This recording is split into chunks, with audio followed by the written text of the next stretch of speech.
ये सरकार नमस्कार, माहौल जबरदस्त शानदार, जब तक तोड़ेंगे नहीं तब तक छोड़ेंगे नहीं। आइए बच्चों, amendments for May 25 exams. Okay, सबसे पहली बात सर, मैं 3 लेक्चर्स मतलब लगभग तीनों लेक्चर 1 आवर ईच के हैं, तो मैं आपके लिए सर्कुलर्स वाले लेक्चर्स ऑलरेडी अपलोड कर चुका हूं। एक सफारी रिट्रीट वाला केस लो जो आया इनपुट टैक्स क्रेडिट को लेके, वो भी अपलोड कर चुका हूं।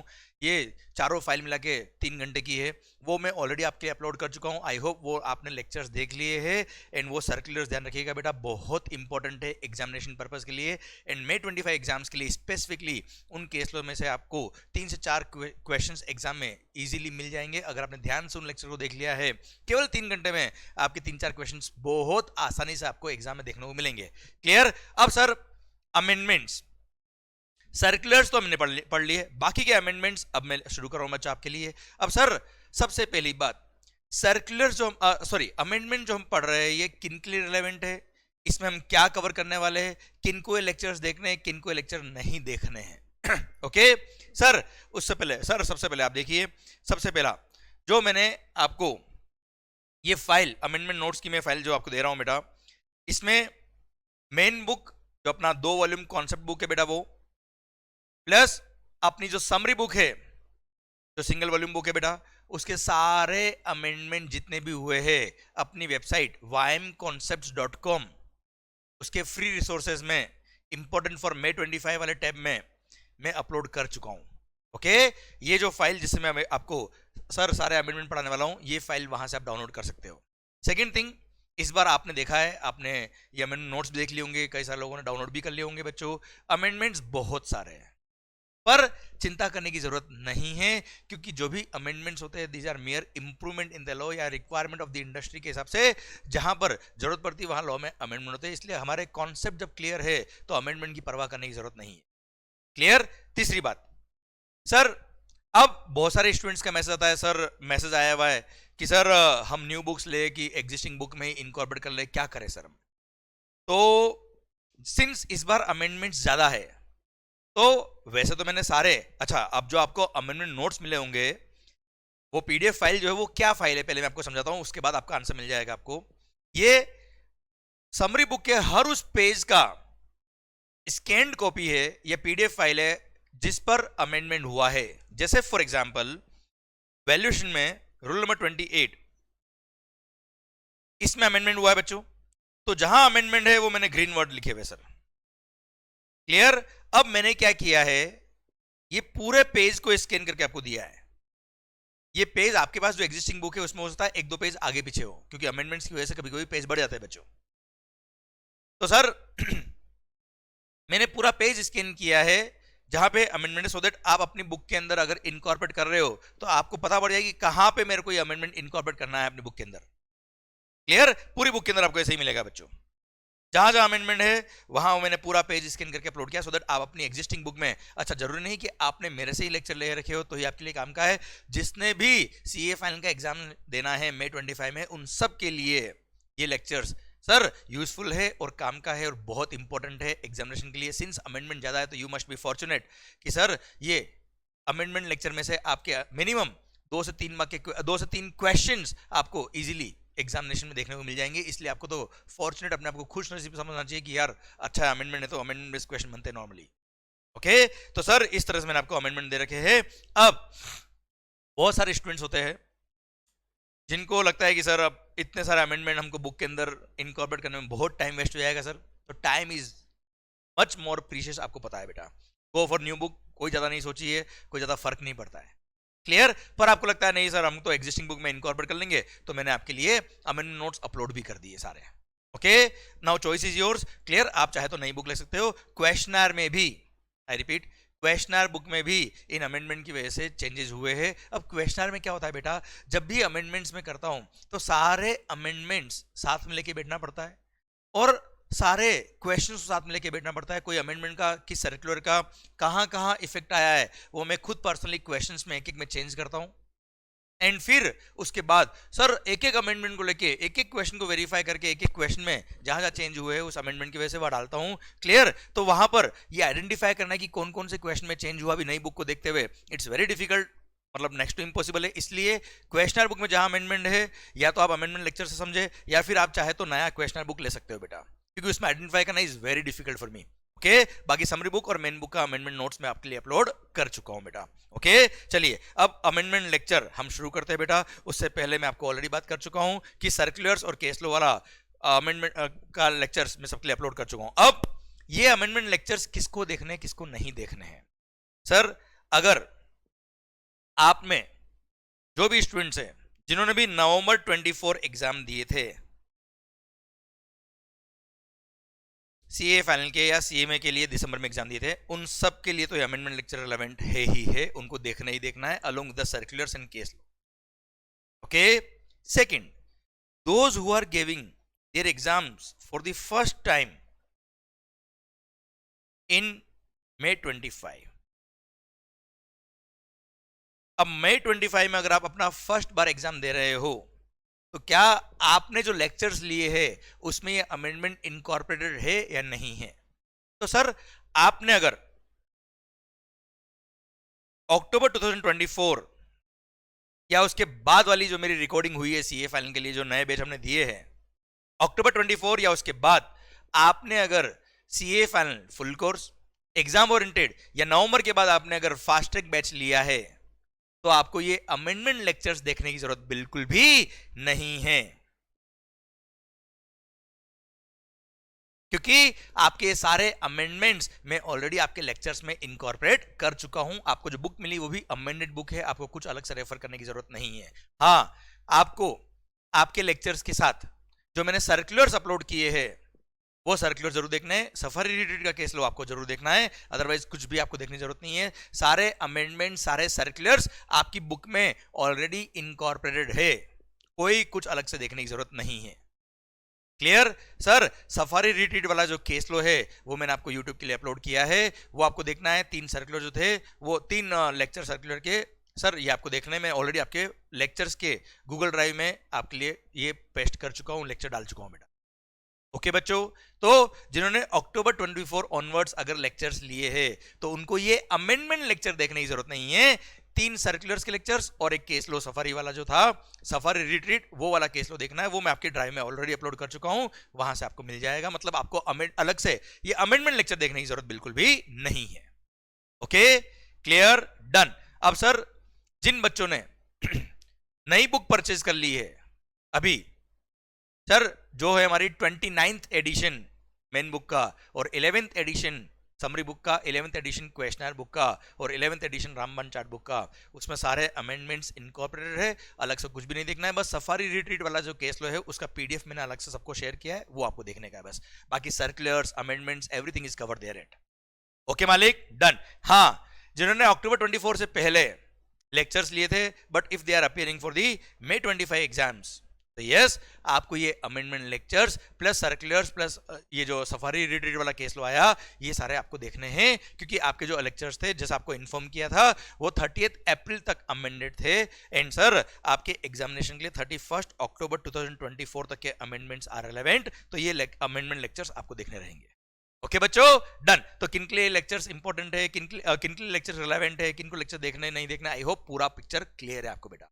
ओके मालिक, आइए। और हाँ, ध्यान देना बच्चों, इस बार अमेंडमेंट ज्यादा है, बहुत सारे सर्कुलर्स है, तो इट मींस इस बार एग्जामिनेशन में जो क्वेश्चन बनने वाले हैं वो बहुत सारे अमेंडमेंट बेस्ड, सर्कुलर बेस्ड बनने के चांस है। तो सर, इसलिए इन लेक्चर्स को ध्यान से देखिएगा, ध्यान से सुनिएगा, आपके लिए बहुत काम का होगा एंड एग्जामिनेशन के लिए बहुत इंपॉर्टेंट होगा। और एग्जाम में जब अपेयर करेंगे बहुत सारी दुआएं मिलने वाली है मेरे को। क्लियर? अगर आपने ध्यान से सुना है तो। पर हाँ, टफ नहीं है रे, मस्त होके पढ़े, मस्त होके पढ़ाऊंगा, मजा आएगा, माहौल बनेगा। और एक शानदार मोटिवेशन मैं आपको देता हूं बच्चों। देखिए सर, इस बार जो रिजल्ट्स आए हैं for November 24 exams, sir this time are 40 students scored all India rank. तो जो खुशियां आपने हमको दी है, जो खुशियां आपने अपने पेरेंट्स को दी है, बहुत बहुत बधाई सबको।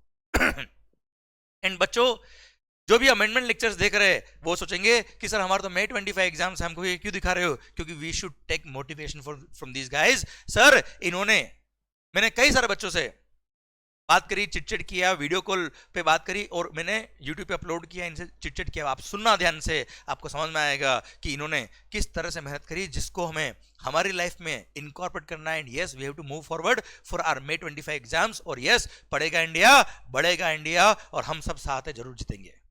एंड जो खुशियां इन बच्चों ने अपने पेरेंट्स को दी है सर, ये जो खुशियां इन्होंने अपने दोस्तों को, अपने फैमिली को, हमको दी है सर, ये अपार खुशियां होती है। मैं चाहता हूं कि जो भी लेक्चर देख रहे हैं अमेंडमेंट फॉर May 25 एग्जाम्स, ये सब खुशियां बस आप देना है, आपको लग जाओ इसके लिए सर, अभी नहीं तो कभी नहीं sir. These are the students who scored 80 plus marks. 5 students scored 80 plus marks. Sir 200 plus student ने 70 प्लस मार्क्स स्कोर किए बच्चों इस बार, आई थिंक 230 अराउंड कुछ, जो अब तक रिजल्ट कंपाइल हुआ है गूगल फॉर्म के थ्रू। Sir mind blowing. आप सोचिए, being a coach, you are the player. आज हमारे लिए सबसे खुशी की बात क्या, जब हमारी टीम जीतती है। आज एक कोच के लिए जीत कब होती है, जब उसका प्लेयर जीतता है।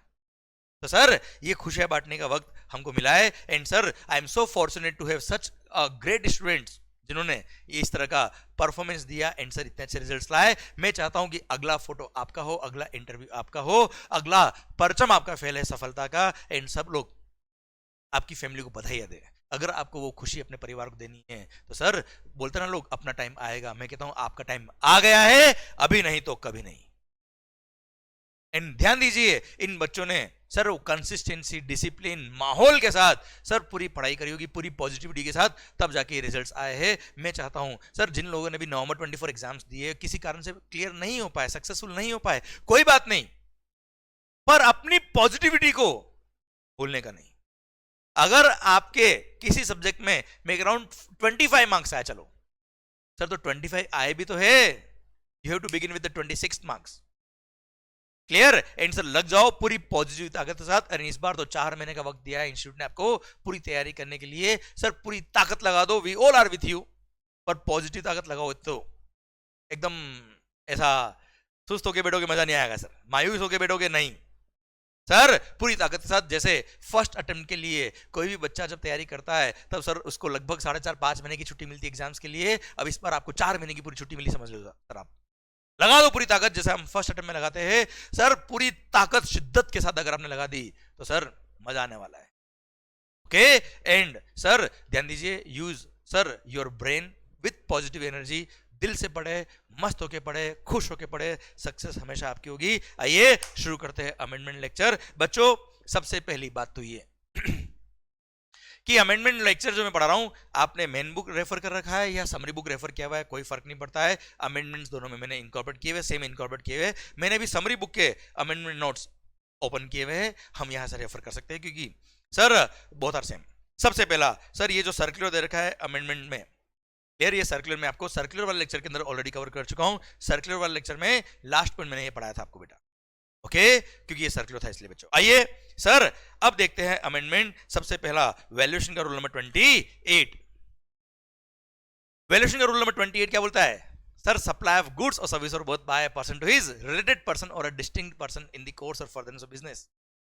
वो सप्लाई के स्कोप में आता है, ऑल्दो विदाउट कंसिडरेशन तो भी सप्लाई होता है, शेड्यूल 1 है ना मालिक सर। और अगर आपने उनसे कुछ वैल्यू चार्ज भी किया है, इनवॉइस चार्ज भी किया है, तो सर सेक्शन नंबर 15 बोलता है क्या, एक्चुअल ट्रांजैक्शन वैल्यू वहां एक्सेप्ट नहीं करते, तो यहां क्या करेंगे, रेफर करेंगे rule number 28। Rule number 28 sub rule number 1 बोलता है क्या, जो आपने ऑलरेडी पढ़ा हुआ, उसमें कोई अमेंडमेंट नहीं है कि सर अगर आप किसी और को सप्लाई करते क्या वैल्यू होता है, ओपन मार्केट वैल्यू।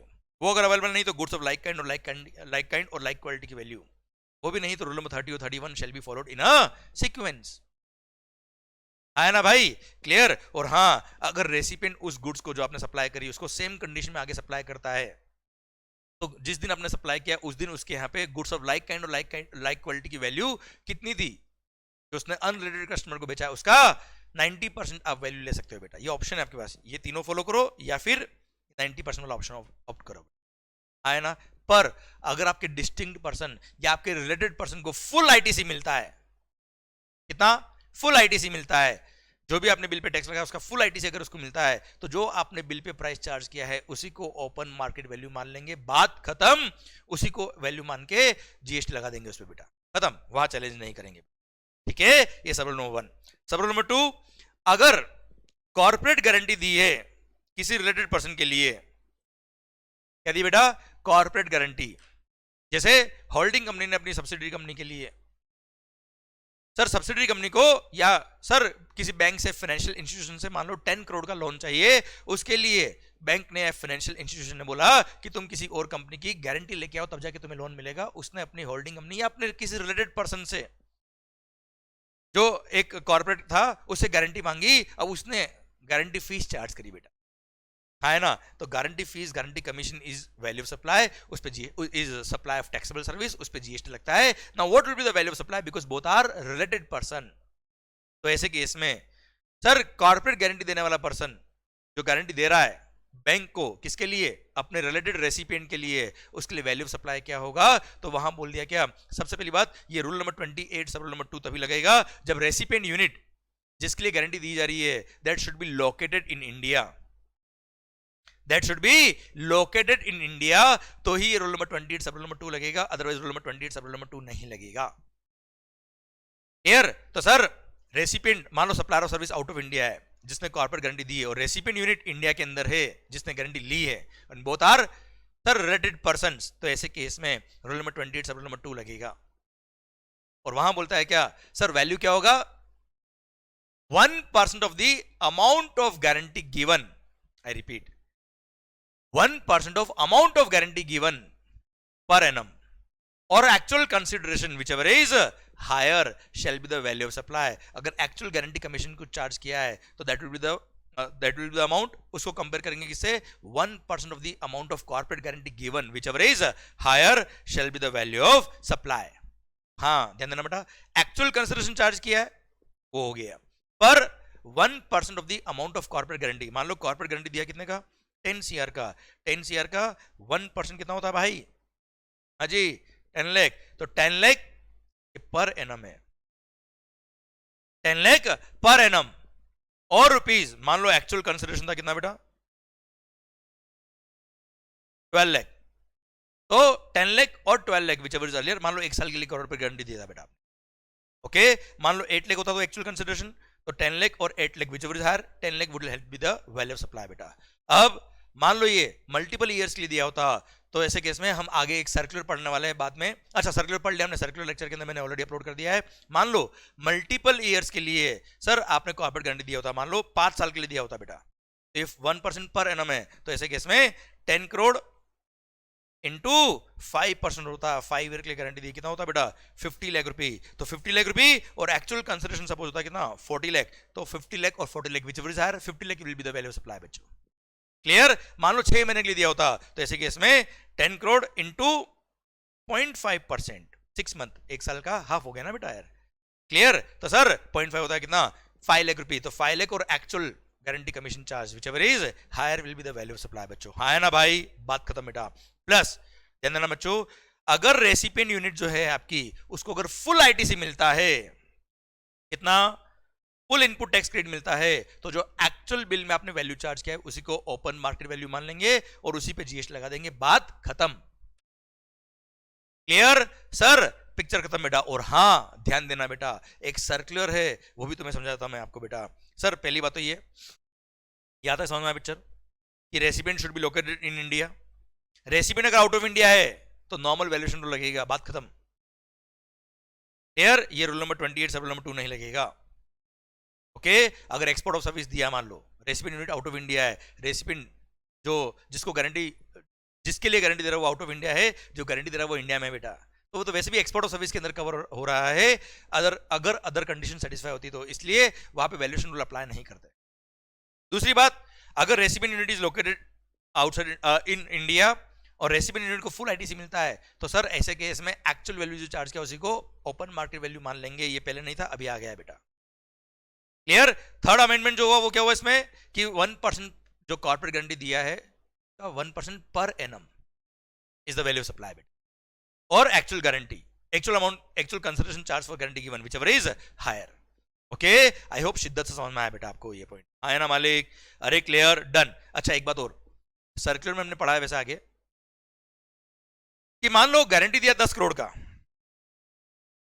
पर लोन जो लिया है वो केवल 6 करोड़ का ही लिया आपने, उससे कोई फर्क नहीं पड़ता, या लोन लिया ही नहीं उससे भी कोई फर्क नहीं पड़ता है, जो गारंटी दिया है उससे फर्क पड़ता है।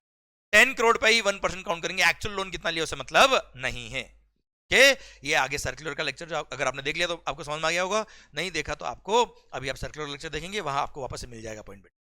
ओके मालिक, चलिए सरकार, ये था आपका कॉर्पोरेट गारंटी के लेके rule number 28 sub rule number 2 में जो अमेंडमेंट हुआ वो। अभी अब फुल आईटीसी अगर रेसिपिएंट को मिलता है, if the recipient is eligible for full ITC, तो ऐसे केस में value declared in the invoice shall be deemed to be the value of the said supply of service. बेटा आया ना भाई।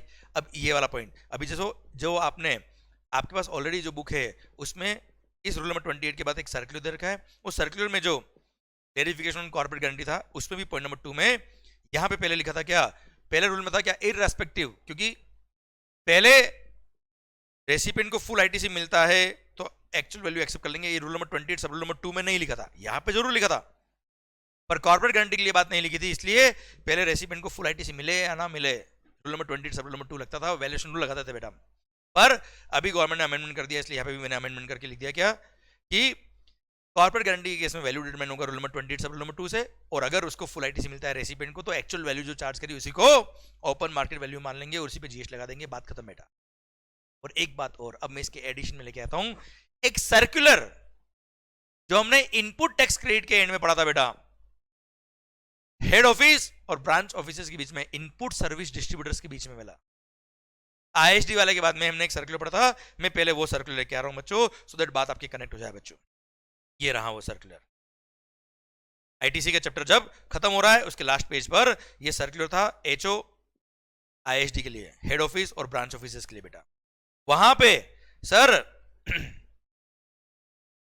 ध्यान देना बेटा, वहां पे हमने एक चीज पढ़ी थी कि अगर रेसिपिएंट यूनिट को फुल आईटीसी मिलता है तो एचओ को सर कोई बिल इश्यू करने की जरूरत नहीं है, अपने इंटरनल जनरेटेड सर्विसेज के लिए कोई इनवॉइस इश्यू नहीं करना, क्योंकि वहां पे value shall be deemed to be nil, क्योंकि अगर बिल इश्यू भी कर देगा तो भी ब्रांच ऑफिस को पूरा क्रेडिट मिलने वाला था बेटा। हाँ है ना, सेम प्रोविजन यहां पे लिख दिया बेटा क्या सर, एक बात वापस रिपीट करता बेटा मैं, एचओ ने जो इंटरनल जनरेटेड सर्विसेज है जो ब्रांच ऑफिसेज में भी काम आ रही है बेटा, एचओ हेड ऑफिस बहुत सारे काम करता है अपने ब्रांचेस के लिए बेटा, तो क्या उसको, ये मैं रिवाइज कर रहा हूं जिसमें कोई अमेंडमेंट नहीं था क्योंकि लिंक करना अगला पॉइंट बेटा, क्या एचओ को अपने ब्रांच ऑफिसेज को इंटरनली जनरेटेड सर्विसेज के लिए इनवॉइसेस इश्यू करना कंपलसरी? Answer is no. अगर ब्रांच को फुल आईटीसी मिलता है तो ऐसे केस में value shall be deemed to be nil, और ऐसे केस में कोई बिल इश्यू करने की जरूरत नहीं है। पर साथ में ये भी लिखा था कि सर अगर फुल आईटीसी नहीं भी मिलता है तो भी HO is not compulsory required to issue the invoice to the branch offices for the cost incurred in internal generated services, जैसे cost paid to the employees at the head office etcetera बेटा, इसका कोई invoice issue करने की जरूरत नहीं बेटा। ठीक है, सेम लाइंस पर यहां पर एक पॉइंट ऐड कर दिया कि मान लो आपने आउट ऑफ इंडिया से अपने किसी रिलेटेड पर्सन से कोई सर्विसेज इंपोर्ट करी, आपने आउट ऑफ इंडिया से इंडिया में अपने रिलेटेड पर्सन से या डिस्टिंक्ट एस्टेब्लिशमेंट से कोई सर्विसेज इंपोर्ट करी, जहां पे रेसिपिएंट यूनिट जो है is eligible for full input tax credit, उसको फुल आईटीसी मिलता है। कितना मिलता है बेटा? Full ITC. तो यहां पे value shall be deemed to be nil, और यहां पर क्या होता normally, sir out of India से आपने कोई सर्विसेज इंडिया में इंपोर्ट करी तो सर रिवर्स चार्ज मैकेनिज्म लगता है और रेसिपिएंट को खुद पे इनवॉइस भी इश्यू करना पड़ता है, वहां पे value shall be deemed to be nil. और यहां पे बोल दिया क्या, अगर रेसिपिएंट को फुल आईटीसी मिलता है, डिपार्टमेंट ने एसएससी के फेवर की बात करी कि रेसिपिएंट को फुल आईटीसी अगर मिलता है तो वो खुद पे खुद इनवॉइस इश्यू नहीं भी करेगा तो भी चल जाएगा, value shall be deemed to be nil, कोई टैक्स पे करने की जरूरत नहीं। पर ये कब लगेगा बेटा? जब रेसिपिएंट यूनिट को फुल आईटीसी मिलता है तो। क्लियर? तो कोई उसे खुद पे इनवॉइस इश्यू करने की जरूरत भी नहीं है, value shall be deemed to be nil, उसी को ओपन मार्केट वैल्यू मान लेंगे। क्लियर? तो मैंने अब ये कॉर्पोरेट गारंटी के साथ में आपको बात क्यों बताई, क्योंकि मान लो कोई यूनिट आपकी आउट ऑफ इंडिया है, related person out of India है या distinct establishment out of India है, जिसने इंडियन कंपनी के लिए कोई कॉर्पोरेट गारंटी दिया है किसी बैंक को, और ऐसे केस में ये इंपोर्ट ऑफ सर्विस में आता है। और अगर मान लो उस आउट ऑफ इंडिया वाली कंपनी ने सर इंडियन कंपनी से कोई कंसिडरेशन चार्ज नहीं किया है, क्लियर, और रेसिपिएंट यूनिट को अगर फुल आईटीसी मिलता है तो ऐसे केस में sir as per rule number 28 sub rule number 2 क्या बोलता है, 1% of the amount of corporate guarantee given per annum और actual consideration whichever is higher shall be the value of supply बेटा। तो एक्चुअल कंसिडरेशन 0, कॉर्पोरेट गारंटी था मान लो 10 करोड़ का, 10 करोड़ का 1% कितना हो गया 10 लाख।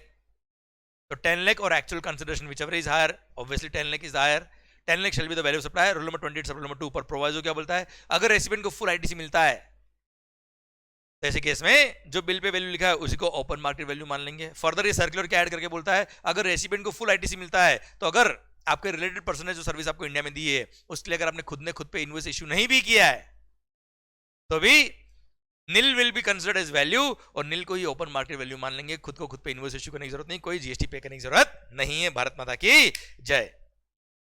क्लियर? शायद मजा आया बेटा इस सर्कुलर से आपको। आई hope you got the entire point बेटा। पर हाँ सर कॉर्पोरेट गारंटी देने वाला पर्सन इंडिया का है और सर जो रेसिपिएंट यूनिट है वो भी इंडिया की बेटा, तो ऐसे केस में सर ध्यान दीजिएगा बेटा जो एक्चुअल कंसिडरेशन चार्ज किया है वो या फिर 1% of the amount of corporate guarantee given whichever is higher shall be the value of supply बेटा। आए ना मालिक? आइए बच्चों सरकार आगे बढ़ते हैं हम। Input tax credit. Sir input tax credit में section number 16 sub section number 2 वहां पे 6 कंडीशन से इनपुट टैक्स क्रेडिट अवेल करने के लिए उसकी सेकंड कंडीशन कि सर सप्लायर ने अपना जीएसटीआर 1 या इनवॉइस फर्निशिंग फैसिलिटी फर्निश कर दिया होना चाहिए और वो इनवॉइस या डेबिट नोट आपके जीएसटीआर 2B के अंदर रिफ्लेक्ट होना चाहिए। है ना भाई?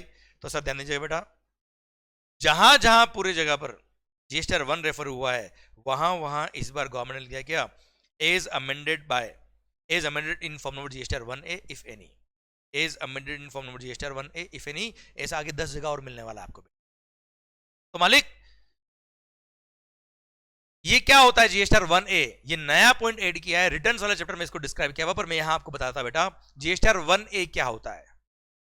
अगर सप्लायर ने अपना जीएसटीआर 1 फाइल कर दिया पर अभी 3B फाइल करना बाकी है, जैसे जनवरी महीने का जीएसटीआर 1 फाइल कर दिया और जनवरी महीने का जीएसटीआर 3B फाइल करना अभी बाकी है, पर उससे पहले उसको पता पड़ जाता है कि मेरे से कोई गलती हो गई है या कोई इनवॉइसेस ओमिट हो गए पंच करने से, तो ऐसे केस में before furnishing GSTR 3B for that respective month वो जीएसटीआर 1A फर्निश करके वो अमेंडमेंट कर सकता है या वो जो गलती हो गई या जो ओमिट हो गया है उसे पंच करना रह गया वो पंच कर सकता है सो दैट वो उसके रेसिपिएंट के जीएसटीआर 2B में पहुंच जाए और उसका जीएसटीआर 1 अमेंड हो जाए बेटा।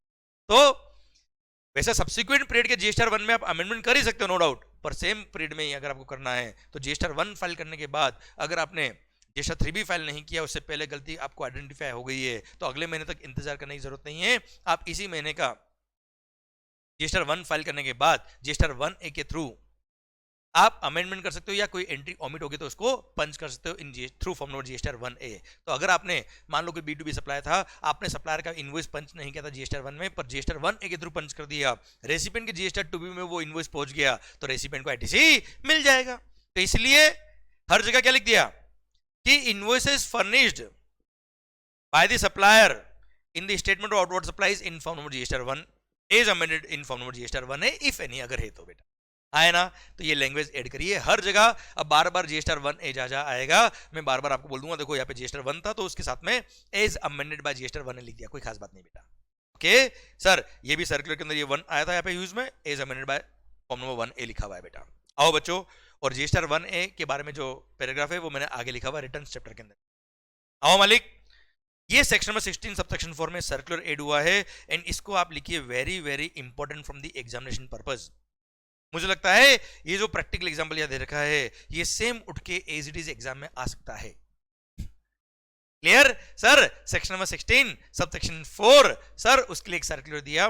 पहली बात तो ये कि मालिक सेक्शन नंबर 16 सब सेक्शन 4 क्या बोलता है, time limit for availing the ITC. Now time limit for availing ITC क्या होता है सर, अगर कोई भी इनवॉइस या डेबिट नोट जिसके रेस्पेक्ट में आप क्रेडिट ले रहे हो तो जिस फाइनेंशियल ईयर में वो इनवॉइस इश्यू हुआ था, जिस फाइनेंशियल ईयर में वो डेबिट नोट इश्यू हुआ था, वो फाइनेंशियल ईयर खत्म होने के बाद 30th नवंबर या actual filing of annual return whichever is earlier तक आप क्रेडिट ले सकते हो, उसके बाद क्रेडिट अवेल ही नहीं कर पाएंगे। This is the time limit given in section number 16(4), ये हम ऑलरेडी पढ़ चुके हैं बेटा। अब क्या हुआ साहब, एक प्रैक्टिकल सिनेरियो समझना, मजा आएगा आपको। और हाँ इस बात ध्यान रखना बेटा, सर लोकसभा इलेक्शंस के अंदर बीजेपी सरकार को इस बार झटका लगा सर, सीटें जितनी इन्होंने एक्सपेक्ट करी थी उतनी नहीं आई। तो इस बार मोदी सरकार ने देखा कहां हम मिस्टेक कर रहे हैं सर। बहुत सारे बिजनेसमैन हताश थे, परेशान थे कि हमारी कोई सुनवाई नहीं हो रही है। इस बार झटका लगने के बाद मोदी सरकार ने बहुत ही प्रॉम्प्ट एक्शन लिए और उसकी बदौलत इतने सारे सर्कुलर इशू किए, इतने सारे पॉइंट इशू किए इंडस्ट्री के फेवर के लिए। बेटा बहुत सारे डिस्प्यूट्स पर्टेनिंग थे जहां डिपार्टमेंट के ऑफिसर्स नोटिस पे नोटिस इश्यू कर रहे थे एसएससी को, जबकि जेन्युइन केस था यार। और हर जगह डिपार्टमेंट ने सर्कुलर इश्यू करके बिजनेसमैन के फेवर की बात करी, जहां पे भी एम्बिग्यूटी थी लॉ के अंदर, या जहां पे भी लगता था कि यार ये गलत हो रहा है।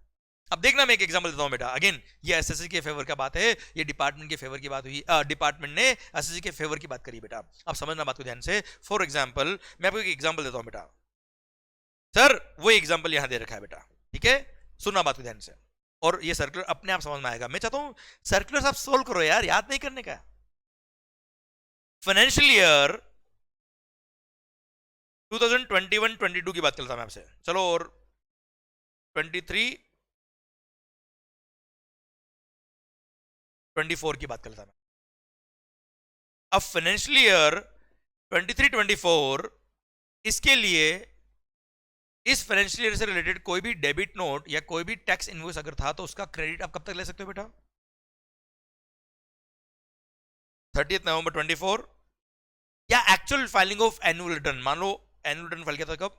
25 सितंबर 24, विच एवर अर्लियर, ऑब्वियसली 25 सितंबर 24 इज अर्लियर बेटा। और हाँ, आप सब लोग जो भी लेक्चर देख रहे हो बच्चों, प्लीज मेरे साथ आप सर इन्वॉल्व होइए और चीजों को सोल्व करिए, याद मत करिए बेटा। अब सर 25 सितंबर 24 इज द लास्ट डेट जब तक आप फाइनेंशियल ईयर रिलेटेड 23-24 से रिलेटेड जो भी टैक्स इनवॉइस या डेबिट नोट थे उनका आप क्रेडिट ले सकते थे बेटा।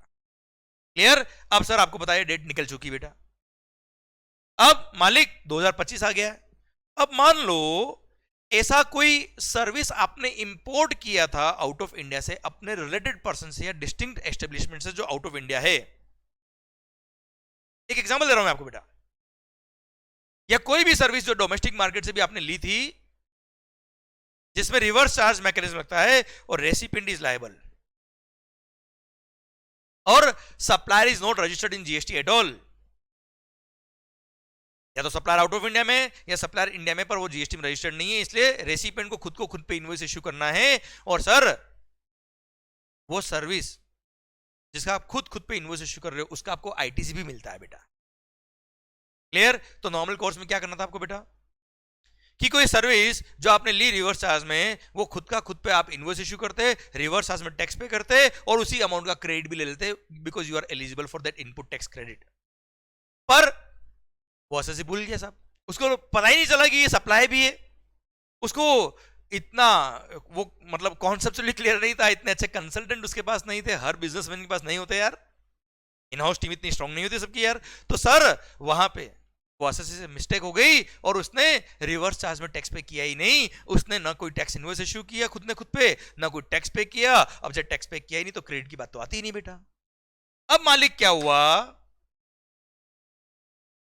2025 में 2025 में डिपार्टमेंट वाले वेरिफिकेशन करने आए, चेकिंग करने आए, ऑडिट करने आए, कोई स्क्रूटनी चल रही थी, कोई इंस्पेक्शन चल रहा था, कोई भी चल रहा था, या एसएससी को सेल्फ रियलाइज हुआ क्या यार कोई फाइनेंशियल ईयर 23-24 में मैंने ये सर्विसेज इंपोर्ट करी थी या डोमेस्टिक मार्केट से मैंने ये सर्विसेज ली थी जो मेरे रिलेटेड पर्सन से थी, जहां पे रिवर्स चार्ज लगता था और मैंने खुद पे इनवॉइस इश्यू करना था, खुद पे इनवॉइस इश्यू करके रिवर्स चार्ज का टैक्स पे करना था और उसका क्रेडिट लेना था बेटा।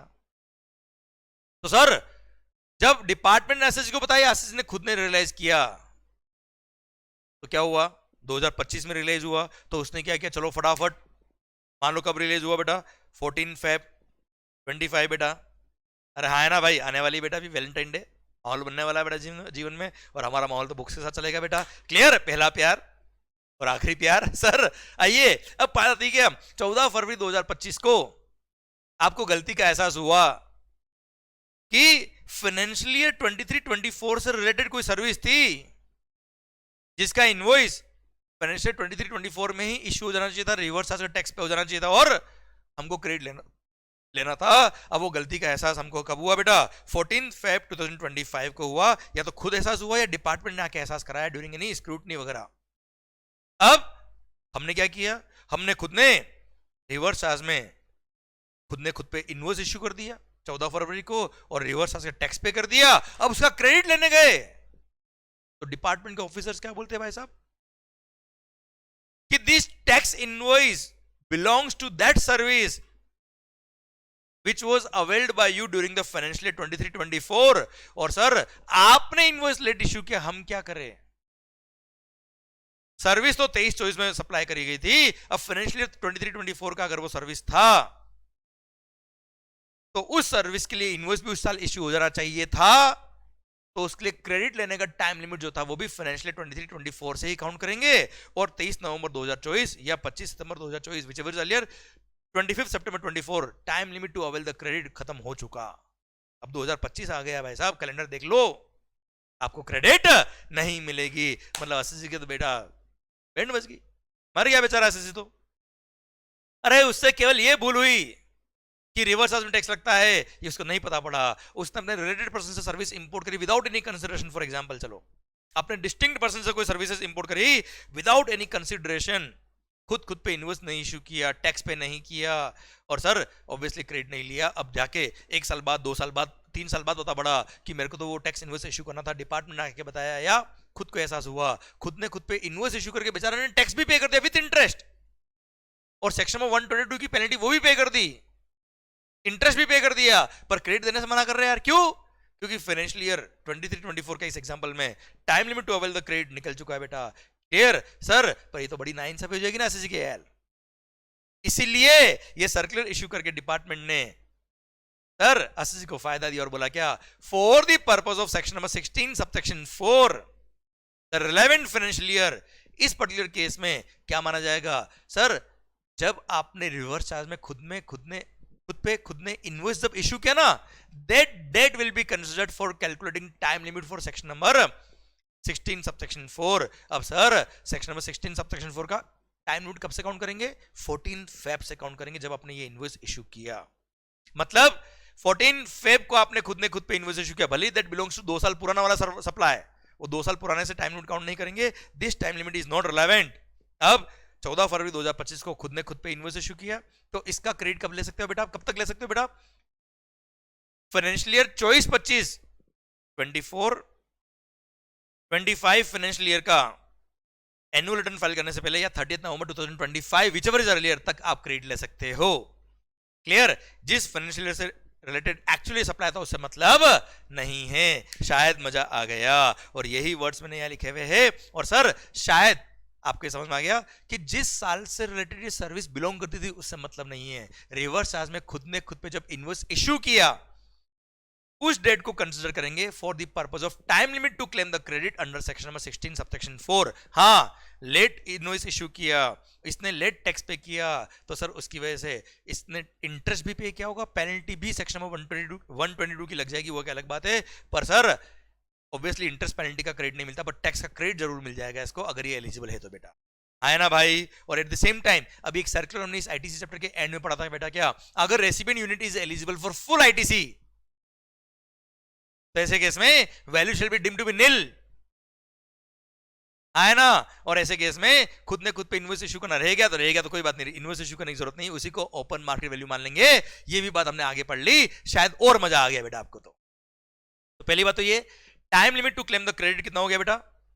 जिस दिन आपने इनवॉइस इशू किया इरा, the relevant financial year for calculation of time limit for availment of ITC under section 16(4) will be the financial year in which the invoice has been issued by the recipient.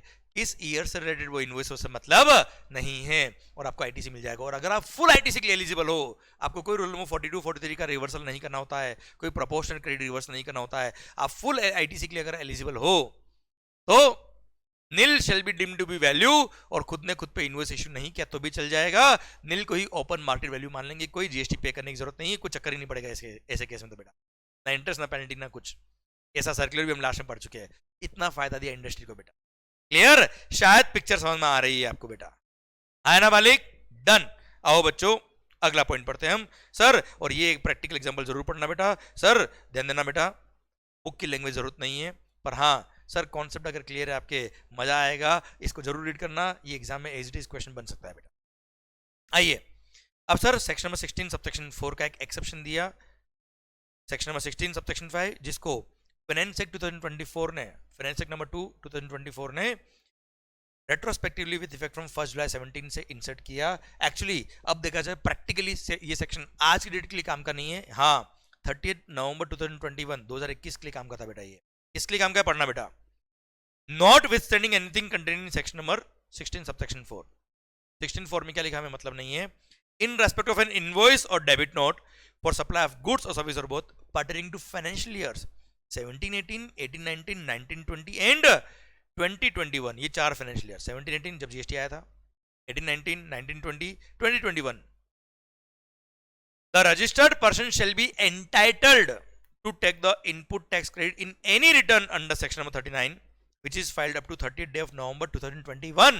Actually 2021 में section number 16(4) में amendment हुआ था, इसके interpretation में झगड़ा चल रहा था, इसलिए 17, 18, 18, 19, 19, 20, 20, 21 इन चारों फाइनेंशियल ईयर में जो क्रेडिट थी वो अगर आपने 30 नवंबर 2021 तक भी ले ली थी तो वैलिड रहेगी, आपको कोई मना नहीं करेगा, पर वो तो टाइम गया ना बेटा यार।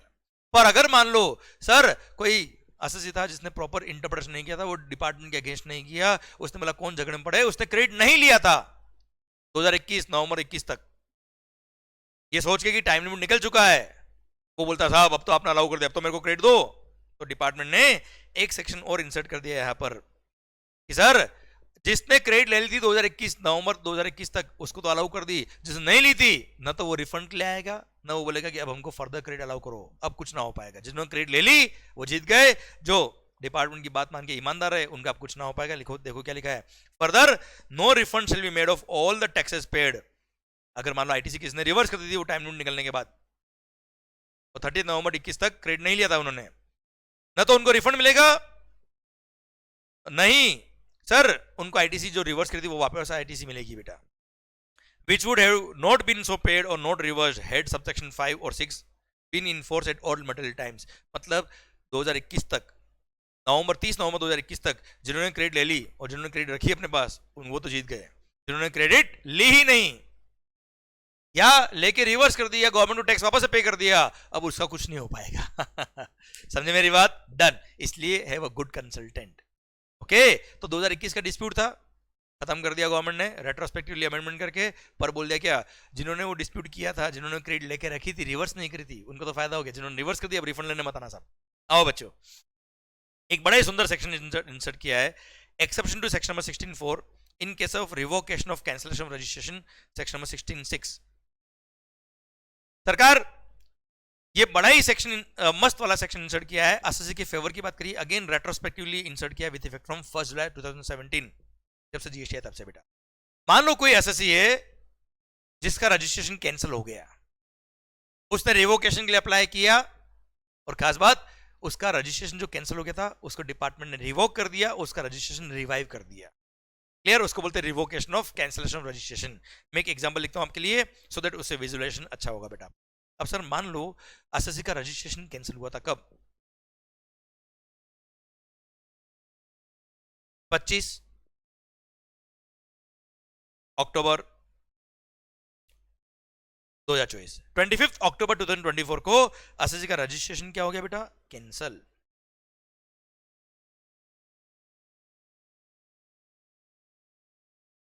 ओके ठीक साहब, उसने रिवोकेशन ऑफ कैंसिलेशन के लिए अप्लाई किया,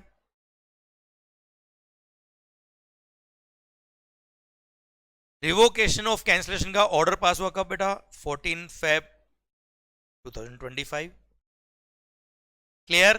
सर मस्त होके पढ़ने का, खुश होके पढ़ने का, which is more important sir, मस्त होके पढ़ो यार, एग्जांपल भी अच्छे लो अपने सर। अब मालिक क्या हुआ, कोई क्रेडिट जो फाइनेंशियल ईयर 23-24 की थी वो क्रेडिट, चलो बताओ फाइनेंशियल ईयर 23-24 के लिए क्रेडिट लेने का लास्ट डेट क्या था बेटा, अभी बात करें 30 नवंबर 24, या actual filing of annual return, मान लो आपने रिटर्न का फाइल किया बेटा 15 दिसंबर को फाइल किया, तो obviously which ever is earlier 30th November 24 is earlier, मतलब 30th नवंबर 24 तक अगर आपने कोई आईटीसी ले ली तो ले ली, उसके बाद आप क्रेडिट नहीं ले पाएंगे। आया ना मालिक? 30th November 2024 is the last date when you can avail the credit regarding the financial year 2023-24। अब सर क्या हुआ, आपका रजिस्ट्रेशन कैंसिल ही हो गया था कब? 25 अक्टूबर 2024 को। अब कोई क्रेडिट थी जो फाइनेंशियल ईयर 23-24 से बिलोंग करती थी, जिसका आप क्रेडिट अक्टूबर महीने का रिटर्न जब आप फाइल करने वाले थे सर 20 नवंबर या उससे पहले पहले जब आप फाइल करते, नवंबर महीने में फाइल करते, उसमें क्रेडिट लेने वाले थे 23-24 का। अब रजिस्ट्रेशन ही कैंसिल हो गया भाई साहब। जब रजिस्ट्रेशन ही कैंसिल हो गया, क्रेडिट अवेल करने की बात तो आती ही नहीं है। ओके आपने रिवोकेशन के लिए अप्लाई किया, अब रिवोकेशन का ऑर्डर कब पास हुआ बेटा? 14 Feb 25 को। अब 14 Feb 25 को जब रजिस्ट्रेशन का कैंसिलेशन था, उसका रिवोकेशन हो गया, मतलब रजिस्ट्रेशन वापस रिवाइव हो गया आपका। अब जैसे ही रिवाइव होता है उसके 30 दिन में आपको रिटर्न फाइल करना पड़ते हैं सारे, within 30 days you need to file all the returns which are pending till date due to cancellation। तो सर अब रिटर्न जब फाइल करने गए, अब अक्टूबर महीने का रिटर्न आपने फाइल किया कब बेटा? फरवरी, 14 फरवरी के बाद फाइल किया होगा। अब 14 फरवरी या उसके बाद जब रिटर्न फाइल करने गए आप, तब वो क्रेडिट जो फाइनेंशियल 23-24 से रिलेटेड थी, आप क्रेडिट लेने गए तो डिपार्टमेंट ने मना कर दिया, भाई साहब 30th नवंबर 24 तो निकल गया, अब किस बात का क्रेडिट? तो आप मुझे बताओ, क्या असेसी अगर उसका रजिस्ट्रेशन कैंसिल नहीं होता इस दिन, तो मुझे बताओ was he eligible to claim the credit in the month of October return or not? Answer is yes. अगर वो अक्टूबर 24 के रिटर्न के अंदर वो क्रेडिट लेने के लिए एलिजिबल था, पर रिटर्न फाइल नहीं कर पाए ड्यू टू कैंसिलेशन, और अगर वो रिटर्न फाइल कर देता है within 30 days from the date of revocation of cancellation, तो ऐसे केस में ये रेट्रोस्पेक्टिव अमेंडमेंट करके गवर्नमेंट ने बोल दिया कि yes credit will be allowed. मतलब गवर्नमेंट ने बोल दिया क्या कि जिस दिन आपका रजिस्ट्रेशन कैंसिल हुआ है, उस दिन अगर आप कोई क्रेडिट के लिए एलिजिबल थे जो आप नहीं ले पाए due to your cancellation of registration, तो जिस दिन आपका रजिस्ट्रेशन का कैंसिलेशन रिवोक हुआ है, जिस दिन ऑर्डर पास हुआ revocation for cancellation of registration का, वो रिवोकेशन के ऑर्डर के 30 दिन के अंदर अंदर अगर आपने रिटर्न फाइल कर दिया, तो उसके अंदर वो क्रेडिट जो आप अक्टूबर महीने में इस एग्जांपल में ले सकते थे, वो क्रेडिट आप ले लेना, हमें कोई तकलीफ नहीं है। अगर आप एलिजिबल थे क्रेडिट के लिए किस दिन? 25 अक्टूबर को, तो 14 फरवरी के 30 दिन के अंदर वो रिटर्न फाइल कर देना, हम आपको आईटीसी अलाउ कर देंगे।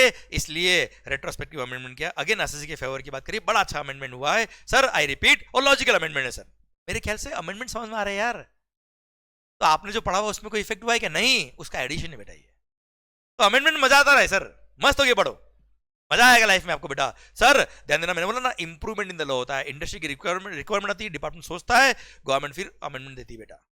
सरकार सुनिएगा ध्यान से, मालिक वापस बोलता हूं, सेक्शन नंबर 16 सबसेक्शन 6 रेट्रोस्पेक्टिवली जो इंसर्ट हुआ वो क्या बोलता है? The time limit to claim the credit.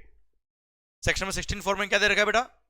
30th November after the end of the relevant financial year or actual filing of the relevant annual return whichever is earlier।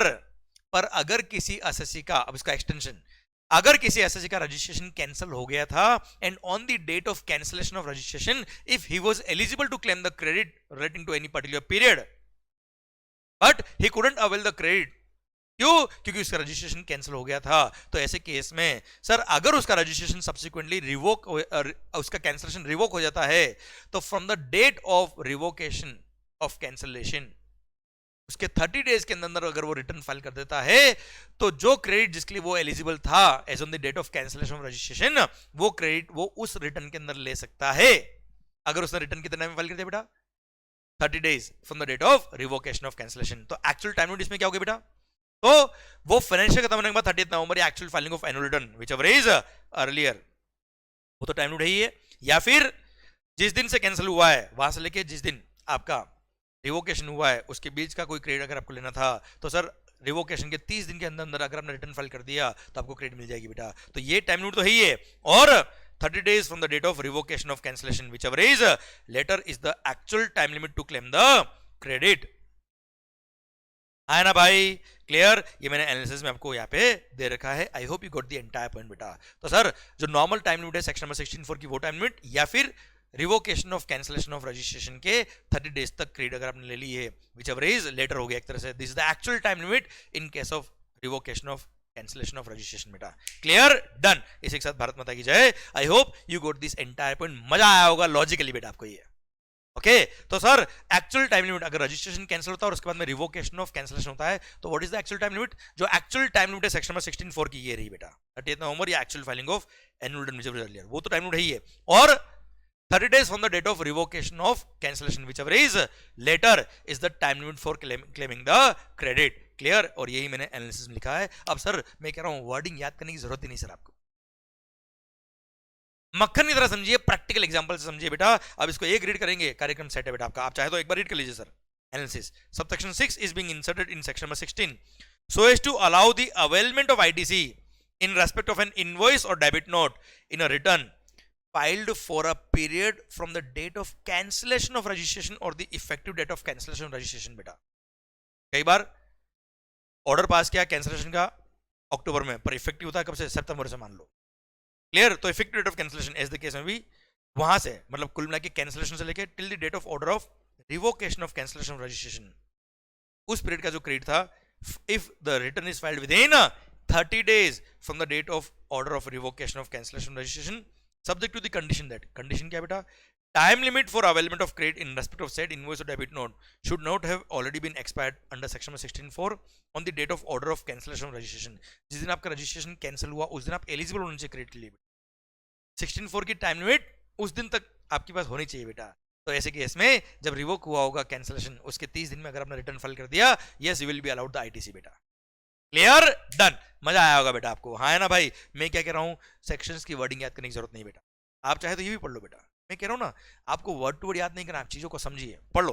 Where registration of a registered person is cancelled under section number 29 and subsequently the cancellation of registration is revoked by any order, and where availment of ITC in respect of an invoice or debit note was not restricted under section number 16(4) on the date of order of cancellation of registration.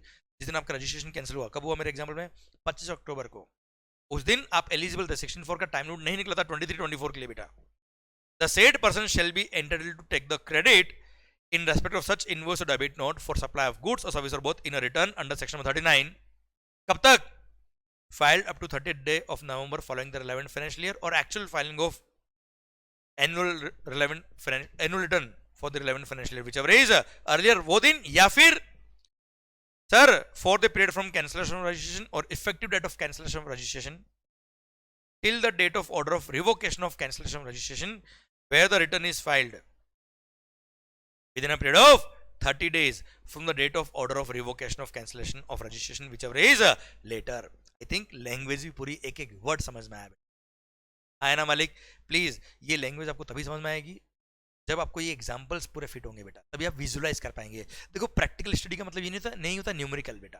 Practical मतलब आप practically चीजों को imagine करिए, market से link करिए और उसके बाद पढ़ाई करिए. सर सब लोग क्या करते हैं, बहुत सारे लोग क्या करते हैं, सेक्शन को ऐसा पढ़ते हैं एक एक वर्ड, उसको मतलब रटने की कोशिश करते हैं. नहीं sir, read it conceptually, read it practically, और पहले समझिए कि एसेंस ऑफ सेक्शन क्या था, आखिर क्यों आया सेक्शन, फिर पढ़िए, मजा आ जाएगा, गारंटी मेरी आपसे. Clear? Done. I hope you got the entire point बच्चा. सर उसके बाद सर आईटीसी में कहीं कोई अमेंडमेंट नहीं है. ये सर्कुलर था कि अगर आपने, जो मैं आपको ऑलरेडी पढ़ा चुका हूं, further in respect of import of services by person from its related person or other establishment located outside India, the value shall be deemed to be nil only if the recipient is eligible for full ITC and even recipient is not required to issue any invoice under RCM in such cases बेटा. है ना भाई? Clear? ना तो आपको reverse में खुद को खुद पे इन्वॉइस इश्यू करना, ना टैक्स पे करना, ना कोई चक्कर करना है, अगर आप फुल आईटीसी के लिए एलिजिबल हो तो, अगर आपने सर्विसेज इंपोर्ट कर दी थी बेटा. क्लियर? डन. आइए मालिक, रिवर्स चार्ज मैकेनिज्म में एक एंट्री एड हुई है बड़ी सुंदर सी बेटा. सर ध्यान देना बेटा, अगर आपने, अच्छा पहले मैं ये पढ़ाता हूं बेटा तो लिंकिंग अच्छा होगा. अगर आपने घर किराए पे लिया है, क्या लिया है? Renting of residential dwelling. किससे? किसी भी पर्सन से. पर जो रेसिपिएंट है जिसने घर किराए पे लिया है, उसने वो एक्सपेंस अपने बिजनेस में क्लेम किया है और वो recipient is registered under GST. जैसे कि इसमें सर अगर बिजनेस में एक्सपेंस क्लेम किया है और recipient is registered in GST, तो आपको पता है सप्लायर कोई भी हो उस घर के रेंट पे जीएसटी लगता है, और रिवर्स चार्ज मैकेनिज्म में recipient is liable to pay tax to the government directly under reverse charge mechanism. पर घर के अलावा कोई और बिल्डिंग, कोई और इमूवेबल प्रॉपर्टी आपने रेंट पे ली है, उसके लिए 0.05 आया। रेजिडेंशियल ड्वेलिंग के अलावा कोई और इमूवेबल प्रॉपर्टी अगर आपने अनरजिस्टर्ड पर्सन से रेंट पे लिए, किसने? रजिस्टर्ड पर्सन ने, तो रिवर्स चार्ज मैकेनिज्म लगेगा और recipient will be liable to pay GST to the government directly. Clear? अच्छा, घर जब किराए पे लिया था तब जिसने घर किराए पे दिया है वो रजिस्टर्ड हो अनरजिस्टर्ड हो कोई फर्क नहीं पड़ता, रेसिपिएंट मस्ट बी रजिस्टर्ड। और घर के अलावा renting of any other immovable property other than residential dwelling, वो किसने दिया है? अनरजिस्टर्ड पर्सन ने। किसको? ऑब्वियसली रजिस्टर्ड पर्सन को, तो रिवर्स चार्ज मैकेनिज्म लगेगा और रिवर्स चार्ज लगेगा तो रेसिपिएंट लायबल होगा। अच्छा, रेसिपिएंट भी अनरजिस्टर्ड, सप्लायर भी अनरजिस्टर्ड। सप्लायर अनरजिस्टर्ड, उसको टैक्स पे करना नहीं, रेसिपिएंट रजिस्टर्ड नहीं है तो उसको भी टैक्स पे करना नहीं बेटा, तो ऐसे केस में टैक्स पे करने की जरूरत ही नहीं होती बेटा। पर सप्लायर अनरजिस्टर्ड, रेसिपिएंट रजिस्टर्ड, तो रिवर्स चार्ज मैकेनिज्म लगेगा और रेसिपिएंट लायबल होगा on the renting of such immovable property other than residential dwelling बेटा।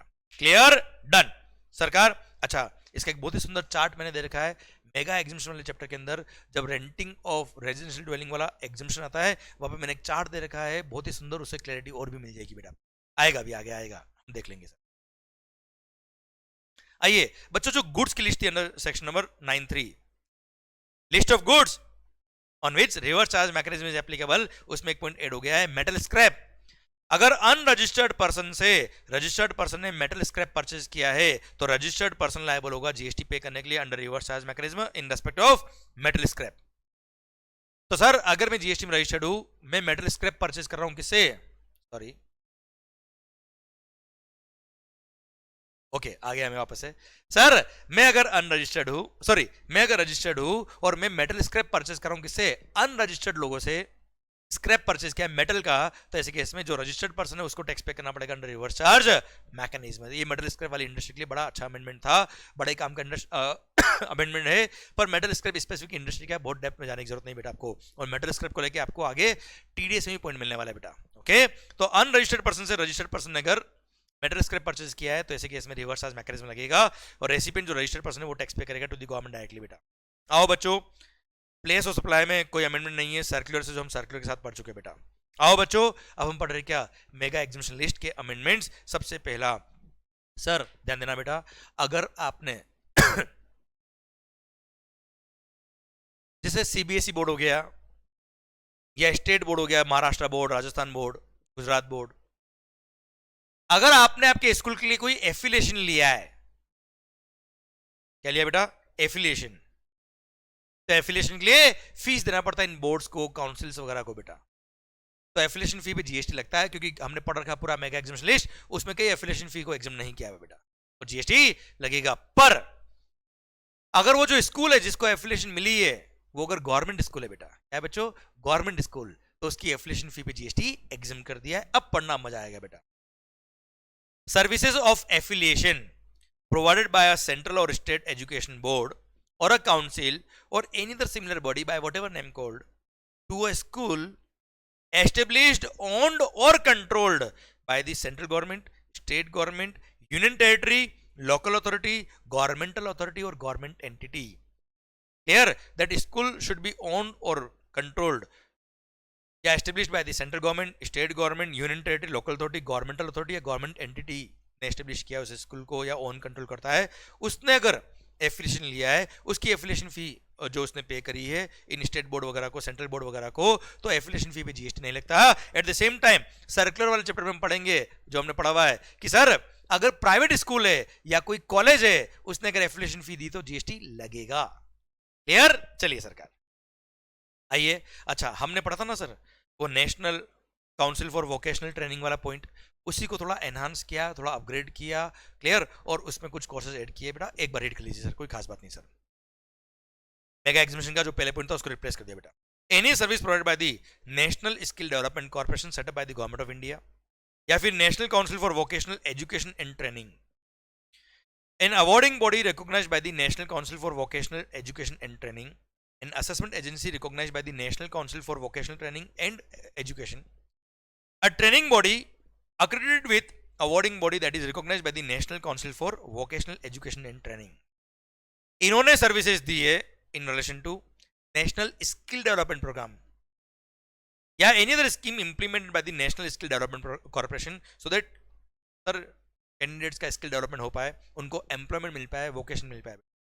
अब वोकेशनल स्किल डेवलपमेंट कोर्स, सिलाई सिखाई, कारपेंटर बनाया, रहा ना भाई सर कंप्यूटर सिखाया इन प्रोग्राम के through under the national skill certification and monetary reward scheme या फिर national skill qualification framework, aligned qualification or skill in respect of which the National Council for Vocational Education and Training have approved a qualification package.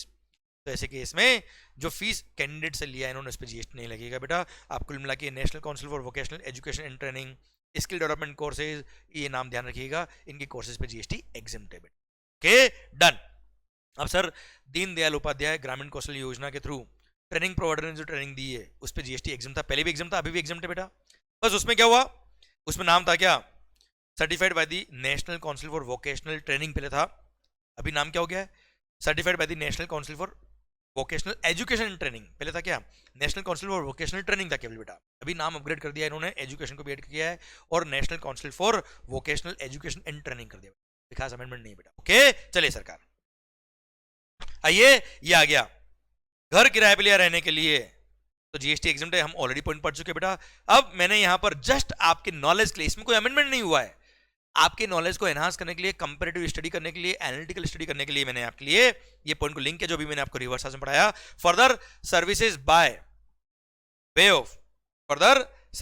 Of renting of any property other than residential dwelling by an unregistered person to a registered person is chargeable under GST, that too under reverse charge mechanism. Clear, ये हम already point पढ़ चुके हैं, just मैंने revise कराया आपको. I repeat sir, services by way of renting of any property other than residential dwelling by any unregistered person to a registered person is chargeable under GST, that too under reverse charge mechanism. आया ना, हम पढ़ चुके बेटा कि घर किराए पे लिया है, घर किसी भी पर्सन से, रजिस्टर्ड पर्सन है तो रिवर्स चार्ज में टैक्स लगेगा, रेसिडेंट टैक्स पे करेगा. पर घर के अलावा कोई और इम्यूल प्रॉपर्टी रेंट पे लिए किससे, अनरजिस्टर्ड पर्सन से, किसने, रजिस्टर्ड पर्सन ने, तो रिवर्स चार्ज लगता है. क्लियर. अब इसको मैंने क्या किया, ये टेबल देके समराइज के सारे पॉइंट को, इसके बाहर कोई पॉइंट नहीं बन सकता, सारी पॉसिबिलिटी मैंने यहां लिख दी बेटा. जीएसटी ऑन, जस्ट रिवीजन के लिए मैंने आपके लिए चार्ट दिया बेटा, नया पॉइंट कुछ भी नहीं बेटा. Renting, GST on renting of immovable property बेटा, देख लीजिए. देखो पहले हमने प्रॉपर्टी टाइप लिया क्या, कमर्शियल. ये कमर्शियल प्रॉपर्टी है बेटा, जैसे दुकान ले लिया, गोडाउन ले लिया, कुछ भी हो जाए प्रॉपर्टी, कमर्शियल प्रॉपर्टी. लैंडलॉर्ड कौन है सर, ध्यान देना बेटा, commercial property other than residential की बात कर रहा हूं. अनरजिस्टर्ड से रजिस्टर्ड ने लिया है तो रिवर्स चार्ज है. लैंडलॉर्ड कौन है, रजिस्टर्ड, बात खत्म, आगे देखना ही मत, जीएसटी लगेगा. रेसिडेंट रजिस्टर्ड हो अनरजिस्टर्ड हो जीएसटी लगेगा, वो भी फॉरवर्ड चार्ज मैकेनिज्म है बेटा. आरसी में क्या, no. Who is liable to pay tax, landlord, बात खत्म बेटा. कमर्शियल प्रॉपर्टी, सप्लायर कौन, अनरजिस्टर्ड, रेसिपिएंट कौन, registered, yes, tenant tax pay करेगा अंडर रिवर्स चार्ज मैकेनिज्म. आया ना भाई, डन. फिर commercial property, supplier unregistered, recipient भी अनरजिस्टर्ड, जीएसटी लगता ही नहीं बेटा, ना सप्लायर लायबल है ना रेसिपिएंट लायबल है, कोई टैक्स पे करने की जरूरत नहीं है. ये तो बात हो गई किसकी, कमर्शियल प्रॉपर्टीज की. अब बात करूं किसकी, रेजिडेंशियल प्रॉपर्टीज की बेटा. अब रेजिडेंशियल प्रॉपर्टी में ध्यान देना बेटा, हमने पढ़ लिया क्या, रेसिपिएंट अगर रजिस्टर्ड है, उस तुमने बिजनेस में एक्सपेंस क्लेम किया है तो रिवर्स चार्ज में वो टैक्स पे करेगा. लैंडलॉर्ड कोई भी हो मतलब ही नहीं है, लैंडलॉर्ड रजिस्टर्ड हो ना हो, वी डोंट केयर बेटा. Tenant, registered business use, tenant liable होगा, जीएसटी लगेगा रिवर्स चार्ज मैकेनिज्म में. रजिस्टर्ड है पर उसने अपने पर्सनल यूज में ये प्रॉपर्टी रेंट पे ली है, पर्सनल यूज में ली मतलब उसने अपने बिजनेस में खर्चा क्लेम नहीं किया है, जीएसटी एग्जेम्प्ट है, कोई टैक्स पे करने की जरूरत नहीं है. रेसिपिएंट भी अनरजिस्टर्ड है, कोई रिवर्स चार्ज लगेगा नहीं, एग्जेम्प्ट है बेटा. रेसिपिएंट रजिस्टर्ड है, बिजनेस यूज है, जीएसटी लगेगा रिवर्स चार्ज में, बात खत्म. पर्सनल यूज एग्जेम्प्ट है, बात खत्म, क्योंकि घर है बेटा. अनरजिस्टर्ड है, एग्जेम्प्ट है, बात खत्म बच्चों. हाँ है ना भाई, डन. कुल मिला के दो ही केस में टैक्स लग रहा है बेटा. कब, जब recipient is registered under GST और वो भी बिजनेस यूज के लिए उसने वो घर किराए पे लिया है, बिजनेस में एक्सपेंस क्लेम किया है सर, तो ऐसे केस में जीएसटी लगेगा, वो भी under reverse charge mechanism. Landlord वाली रजिस्टर्ड हो ना हो हमें फर्क नहीं पड़ता। आई होप अच्छे से रिवाइज हो गया। पर अगर कमर्शियल प्रॉपर्टी है तो लैंडलॉर्ड अगर अनरजिस्टर्ड है तो ही देखने का रिवर्स है कि नहीं बेटा। सप्लायर अनरजिस्टर्ड, रेसिपिएंट रजिस्टर्ड तो ही रिवर्स लगेगा। क्लियर, बात खत्म बच्चों। और सप्लायर अगर रजिस्टर्ड है तो फॉरवर्ड चार्ज में टैक्स लगेगा हमेशा। ओके मालिक, डन। ये मैंने घर वाला पॉइंट भी आपको पढ़ा दिया। आई hope you got the point. अब आइए hostel fees. Sir hostel fee पे जीएसटी लगेगा कि नहीं लगेगा? अगेन उस पे डिस्प्यूट था कई सालों से। अब जाके सर हॉस्टल फीस पीजी वगैरह जो होते हैं उसके लिए सर एक अच्छा सा अमेंडमेंट यहां किया, वो भी रेट्रोस्पेक्टिव अमेंडमेंट है विद इफेक्ट फ्रॉम 1 जुलाई 17। और हाँ, बहुत सारे लोग बोलते थे क्या कि hostel is the second home, उसको रेजिडेंशियल ड्वेलिंग मानते हुए जीएसटी एग्जिम कर दो। तो यहां पे जानबूझ के एक एक्सप्लेनेशन ऐड किया और लिख दिया क्या, nothing content in this entry, मतलब renting of residential dwelling for users, residence वाले में ये कवर नहीं होगा। क्या, accommodation services for students in student residences and accommodation services provided by hostels, camps, paying guest accommodation and the like, इनके लिए ये एंट्री अप्लाई नहीं होगी। कौन सी? घर वाली बेटा। तो इनके लिए अलग एंट्री डाल दी बेटा। क्या एंट्री दी बेटा? बोल दिया क्या? मैं बोल देता हूं बेटा। मिनिमम स्टे होना चाहिए कितने का? 90 डेज का। और 20,000 रुपए पर पर्सन पर मंथ तक का अगर फीस है खाना पीना रहने का तो जीएसटी माफ है। हॉस्टल फीस पढ़ो। Supply of accommodation services having value of supply less than or equal to ₹20,000 per month पर person, provided that the accommodation service is supplied for a minimum continuous period of 90 days। मतलब कुल मिला के government ने क्या बोल दिया कि accommodation services for students in student residences, accommodation services provided by hostels, camps, paying guest accommodation and the like, PG वगैरह सब कवर हो गया बेटा, are covered in this exemption entry if the value of supply is less than or equal to ₹20,000 per person per month. If the accommodation service is supplied for a minimum continuous period of 90 days। Sir जैसे आरवीजी मुंबई के अंदर hostel जो है CA students का आरवीजी, clear sir, वो यहां cover हो गया। रेट्रोस्पेक्टिव अमेंडमेंट है बेटा। 20,000 रुपए पर मंथ पर पर्सन या उससे कम उनका अगर पर स्टूडेंट फीस है तो बेटा, और वो है बेटा। और मिनिमम स्टे कितना है? 90 डेज का बेटा, तब जाके एग्जिबिशन कवर होगा बेटा। सारे पीजी, सारे आपके हॉस्टल बोल दो, कैंप बोल दो, स्टूडेंट रेजिडेंसेस किसी भी नाम से बोल दो बेटा, वो सारे इसमें कवर हो गए बेटा। Clear, done. I hope you got the point बेटा। आई होप मजा आ रहा है बच्चा आपको, हाँ है ना भाई? डन। आई होप टफ नहीं लग रहा है। क्लियर, जब तक तोड़ेंगे नहीं तब तक छोड़ेंगे नहीं। माहौल बन रहा है आपके इन पे अमेंडमेंट्स का भी बेटा। Okay good. चलिए मालिक, आप एक काम करिए, यहां तक जो अमेंडमेंट पढ़े हमने वो सारे अपने एंड पे एक बार रिवाइज करिए, उसके बाद हम आगे के अमेंडमेंट्स पढ़ते हैं, कंटिन्यू करते हैं अगले लेक्चर से बच्चों। क्लियर, ये छोटे छोटे लेक्चर से, पर यस सारे अमेंडमेंट जो हम पढ़ रहे हैं, मेरा रिक्वेस्ट क्या है, the way we have read the entire batch उसी तरह से आप इसको पढ़िए। हर अमेंडमेंट लॉजिकल है, हर एक अमेंडमेंट काम का है, हर एक अमेंडमेंट इंडस्ट्री की रिक्वायरमेंट का बेटा। क्लियर, मस्त होके पढ़े, आराम से मस्त होके हम कवर कर लेंगे, जल्दी कवर कर लेंगे, ज्यादा टाइम नहीं लगेगा आपका। पर यहां तक आपने जो अमेंडमेंट पढ़े उसको एक बार रिवाइज कर लीजिए बच्चों। Okay, thank you so much. माहौल बनाइए मस्त वाला, and sir I am waiting for your pick in the next result बेटा। Okay, thank you so much, love you lot, take care. माहौल जबरदस्त शानदार। यहां तक अमेंडमेंट रिवाइज करिए अपने एंड पे बेटा। माहौल, बाय बाय।